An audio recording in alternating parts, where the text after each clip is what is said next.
Police in Austria say the lone gunman who shot dead 10 people at a school in the city of Graz before killing himself left a farewell letter and a non-functioning pipe bomb at his home before carrying out the attack. Hundreds of people have gathered for a vigil for the victims of what's the deadliest gun attack in the country's recent history. It marked the start of 3 days of national mourning. The 21-year-old gunman was a former pupil at the school. He used 2 firearms, both of which were legally owned. Let's go over to our correspondent there in Graz, Bethany Bell. Bethany, just give us the latest from police. Well, the police are telling us they found a farewell letter at his home, as you said, but that letter didn't reveal, they said, any motivation for this attack. This man, a 21-year-old Austrian citizen who lived quite close to Graz, was a former student here at the school. Yesterday morning at around 10 o'clock, when classes were in full flow, he appeared at the school with two guns, a shotgun and a handgun that he legally owned, and opened fire before he then killed himself, we understand, in a school bathroom.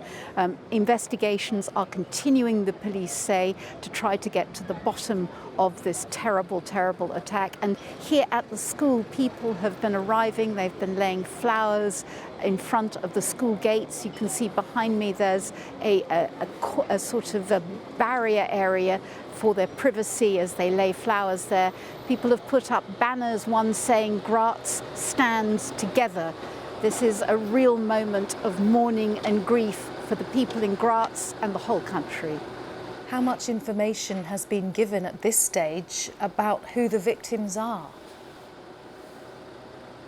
Very little. The authorities say they're keen to preserve the privacy of people who are mourning their dead, and also people who have relatives who are in hospital, some with serious injuries after this attack.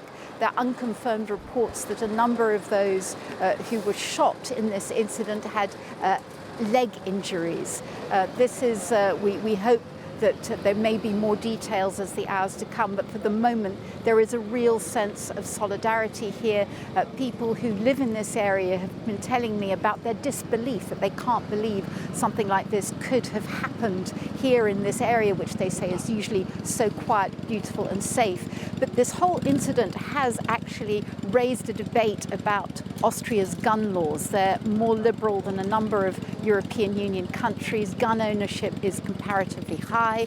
There are an estimated 1.5 million guns registered in Austria. That's in a population of around 9 million people. And there have been calls, voices so far saying that it is simply too easy to get hold of a gun. Until yesterday, Austria had escaped largely the kind of mass shootings that other countries have seen, but now this incident has changed that entirely. Bethany, thank you very much. Bethany Bell in Graz, and we can look at some of the pictures, other shots that we have. The school, the Schützengasse secondary school in the northwest of Graz. 6 females, 3 males killed in the attack, and a 7th female died later in hospital during the day. Yesterday, you can see the screen that police have put up there in front of the school, and in other shots we've seen a steady stream of people coming to the school to pay their respects. And as Bethany was outlining, the absolute shock, not just there in Graz and the immediate vicinity of this terrible event, but across Austria, people finding it very hard to believe that something like this has happened. It is not something they are used to. But just to update you, that line from police, they say they found a farewell letter and a non-functional pipe bomb during the search of the suspect's home. No motive has yet been given.